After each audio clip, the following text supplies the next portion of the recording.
So it's great to be here on the last day of D.I.C.E. And the theme for this year's D.I.C.E. is world building. And so I'm going to talk a little bit about Halo and my love for sci-fi. So what gives a world staying power? What made us fall in love with Star Wars and then keep wanting more 40 years later? You could say the same with Lord of the Rings or Star Trek or Harry Potter. What's so special about these worlds or these stories that we keep wanting to come back for more? When the first Star Wars shipped, I think I was in a ship's released, I think I was in 3rd grade. And my parents came home that night after seeing the movie, and my dad exclaims, "We've got to see this movie. This transforms the way we think about space," like space with a capital S, because maybe I don't know if we used sci-fi back then. And in my mind, as a 3rd grader, and what we knew about what media had done, I was thinking I was going to an educational movie to learn more about maybe the planet's rotations, Earth's rotation, planets, stars.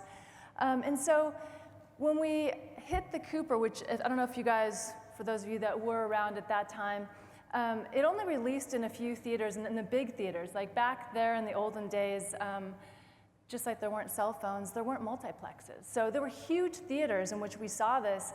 And so we stood in line with hundreds of people waiting to go through this, and then saw the movie with, I think, there were like 1,000 people in the theater. And we all left transformed. George Lucas created a world we didn't even know existed. But now that it existed, we wanted to escape into it. We wanted to understand the mythos. We wanted to save humanity. So as you think about games, and what makes staying power, like what makes worlds have staying power as a game? I think as a game, there's 2 worlds. There's the worlds we, the creators, create, and then I think there's the world that the users inhabit, interact with, and ultimately make their own, whether we design that or not. I'm going to talk about 2 things today, and that's kind of like the creator's story, and then sort of my story or our story of stewardship of the universe. So in the creator's story, I think most people know who Bungie is and who 343 is. I and 343 did not create the original Halo. The very talented studio Bungie did. So this kind of gives me the luxury in this section to more talk about Halo as a fan, as that's how we all came in through Halo. My dad does think I'm the creator of Halo, and I have this funny story where a few years ago, my dad had a stroke. That's not the funny part of the story. He's fine. So I flew home and went to a couple doctor's appointments with him to take notes for him. And in one of the appointments, my dad exclaims, "Do you know who my daughter is? She is the creator of Halo." And I'm looking at the doctor, and I'm like, he doesn't play Halo. And I just kind of smile and nod. The doctor stands up and says, "Oh my gosh, you created the Halo?" And I was like, well, no, actually, Bungie created Halo. I manage Halo. And then he looks at my dad and he goes, "Your daughter," and he starts created the Halo. Now I realize he's not talking about the Halo that can kill all sentient life. He's talking about the Halo that basically saves spinal cord injuries. And so now I stand up and I'm like, oh my gosh, I did not create that Halo. The Halo I was talking about was like 500 years in the future, and there's these aliens and you know, I'm just here to take notes for my dad. So anyway, I did not create any of the Halos for the greater good of humanity, but I sure inherited an amazing world. So what gave Halo staying power? I mean, what makes Halo relevant 15 years later? When you look at entertainment, all forms of entertainment, I think people look at it for escapism. And I think with gaming, there's 2 forms. There's this, I want to escape the world that I'm currently in to go into an alternate world. But there's also an empowerment and control that you only get in interactive entertainment, which is mainly games right now. So when you think about why Halo had the staying power that it did, I think very similar to what happened with us and Star Wars, is Halo was a first. I think Halo kind of transformed the way we think, at least about the FPS, but I'd say back in the time, even for all gaming, it was such an expansive, epic world. It was such a different experience that we'd had. It was a first, an origin story, and it stuck with us. You know, Halo is about wonder. You know, it's about the mythos of that universe. And the first time we all saw that halo it was life-changing. And when you look at that expansive world that we didn't know existed, or I would say Marty O'Donnell and the music that he put there gave it a theatrical grandeur that I don't think we'd experienced before. It's about heroism, you know, it is about saving humanity. And Master Chief is the hero, but he's also you. If Master Chief is the body, Cortana is the heart, and I'd say brains, then you as the player are the soul. And I think that's a really impactful trinity. It's about creativity. You know, I put some kind of goofy fan pictures up here, but it really is about that sandbox world that Halo had where you could do anything. You know, for me, it was in Silent Cartographer and the Warthog, driving it into the water and no one's drowning, realizing that you could do anything you want and this world was my world. And then ultimately it's about humanity, you know, and that humanity is really worth saving. And I put together, well, I didn't put together, my team put together some of my favorite moments in music in a piece that hopefully kind of reminds you about why you fell in love with Halo. If you could play that now.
Instantly becomes grip.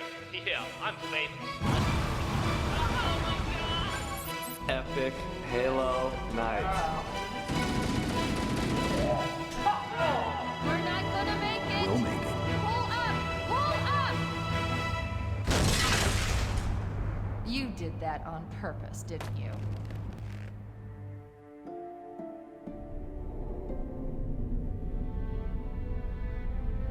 Cortana. It's not over. Not yet. Not yet.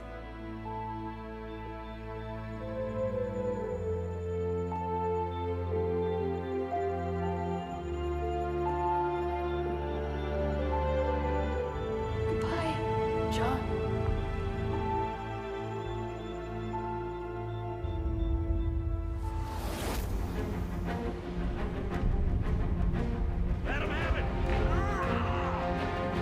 Wake up, Chief. I need you. I need a weapon. 117, stand down. I have a job to do. Kill the demon. The Forms have returned. Master Chief, you mind telling me what you're doing? Finishing this fight.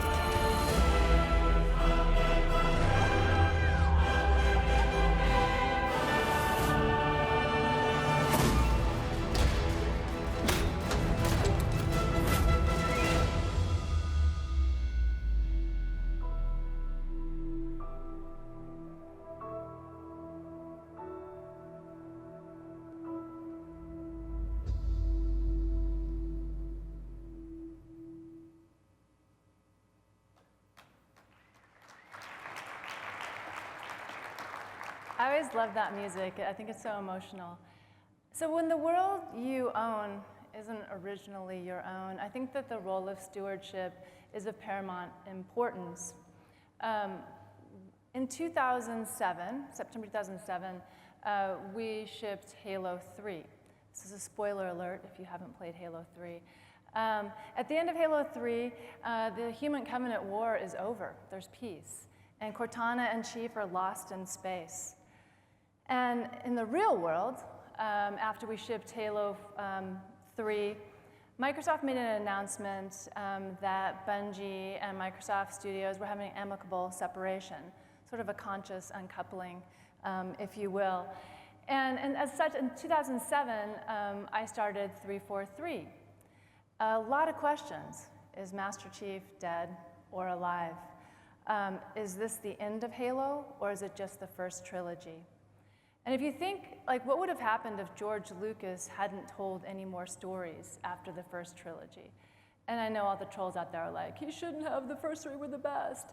But you know what, you guys are all standing in line with me 40 years later, going to see the next story.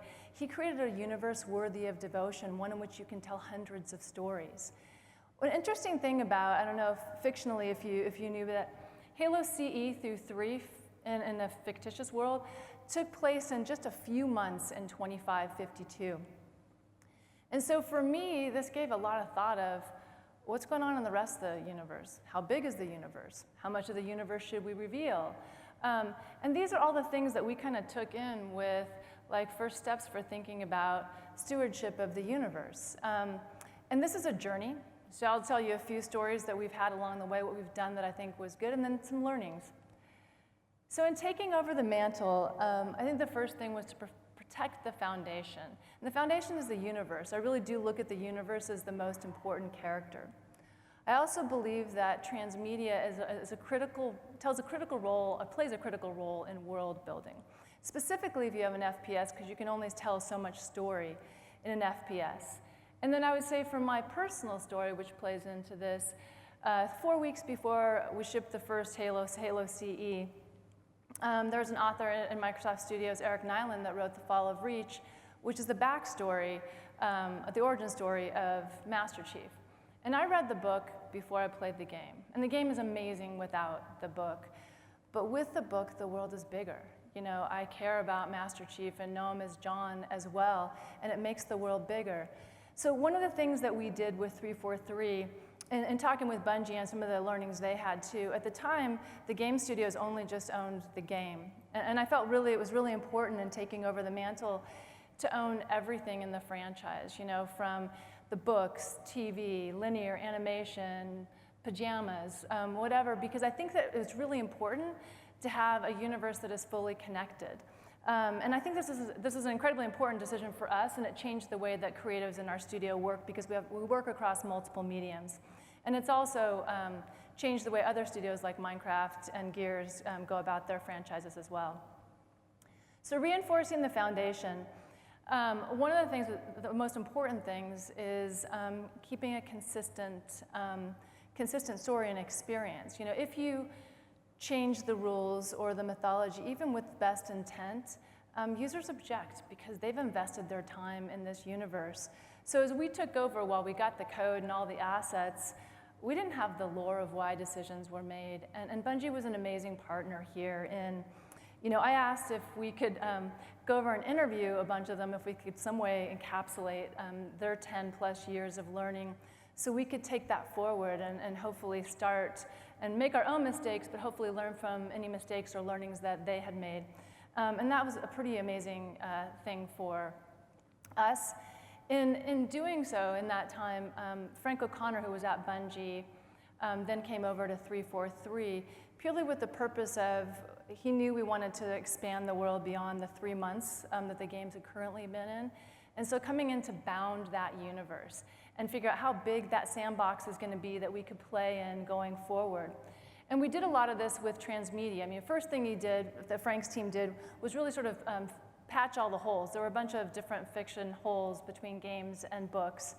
But then also with Halo, we had a tendency to kill all of our characters at the end of the game, which just makes it harder to tell other additional stories. So we spent a bunch of time just really seeding fiction in the universe, seeding more characters. This doesn't mean we're gonna use them, but it gives us something to select when we want to tell new stories in different parts of the universe. The community, I think, you know, in world building, the community plays an incredibly important role. I think with interactive entertainment, I think it's different than what other industries have in our relationship with our communities, especially because most of us also give tools to our communities to actually add on to the worlds that we as the creators build. And I think that creates sort of shared ownership, which I think is really a good thing. I think Minecraft does an amazing job with, they have very little story, but people have really taken and owned that world, and thus, I mean, a heck of a lot of people are playing Minecraft because they actually feel ownership in that world. I think with that relationship, there is a delicate, fine balance with when you listen to the community, and then when as creators you make decisions that maybe the community might not react to well, but I think it's a fine balance, and it's a good, healthy balance. With us, with Halo 4, I was very happy with the story, but the community gave us a lot of feedback that they weren't too happy with the multiplayer. And we took this feedback to heart, and working with Halo 5, we involved the community at several points coming into the studio to give us feedback for a couple things. How to get esports back, as we didn't have something with Halo 4 that was worthy of that. But also looking as we were making changes with Warzone, getting their input. And I think it's a really successful partnership with the community and us going forward and having somewhat shared ownership. We wouldn't be there without the help and input from the community. I think the last thing is sort of evolving the franchise. I am incredibly proud of the work that my team has done over the last 9 years. And I want them to continue pushing forward and taking risks, even if that means sometimes we fail. I think it's always important to honor the core of what is for the universe and what is for the gameplay, but we also need to evolve that. And I love, as I said, the Halo 4 story. I think Halo 5 multiplayer into Sane is something that we did a really good job of. I think Rec Packs, Warzone, I personally like Spartan Ops, Halo Wars 2, Blitz Mode. These are all things I think that, I really think, I like what we've done moving it forward. We've also had a lot of learnings along the way. When we fell down with the multiplayer launch of MCC, or when we didn't put split screen in with Halo 5, I think it's incredibly painful for the community and for us. I think it erodes trust with the community, as the community is part of our world building. A lot of learnings from that, and I would say for any FPS going out forward, we will always have split screen in going forward, but painful learnings. I think that some of the things that, learning along the way, not every story is for every person, but in telling those stories, there does have to be some, look back, paying homage to the lore, and reasons for moving things forward. And while we love our transmedia, sometimes I do think we tell a little bit too much story in our games. When you have a gun and then you have aliens shooting at you, it is kind of hard to digest a lot of story. And so I think good learnings, hopefully we're showing in Halo Wars 2, a more simple story and really using transmedia as part of the way to get the deeper story, but keeping the game story more simple. I think for us also world building, when you're thinking about the evolution of world building, I don't think it ends anymore with any of us when you ship a game. I think with Halo 5 Sustain, we started trying to learn more about what does it take to kind of make a living world, that when you're thinking about evolving that world with the community and how that changes. And I think that's changing for all of us. I have a video I wanted to show, and I couldn't think of a reason in the story to show the video. So we are shipping we shipped Halo Wars 2 this week, and I love our new hero, Atriox, and we kind of did something different in breaking the fourth wall. And so I'm just going to show this video just because I like it and it's funny. So could you show the video? This lady's yours for 6K. Do we have a deal? 3. 6! I will get this car for 3K, and this is how. I'll open with a strategic withdrawal. Wait, hold on. You'll counter with a disinformation campaign. I'll talk to my manager and see what I can do. Just a little longer. I'm talking to no one. Great news! He said we can do 5999. Then I'll bait you with psychological warfare. Let me talk to him. He seems more flexible. A pun? You know I hate puns! You catty little two-faced opposable Which will prompt a puns. verbal assault. I will tear your head off and hang it from the rear view like a No! With collateral damage. Sorry. Came out wrong. The evidence of which will not look good in my online review. And that's how I'll get this car for 3K. Well played. How about the war? Warranties are for suckers. All sets are finally except no take-backs, no substitutions, no trades.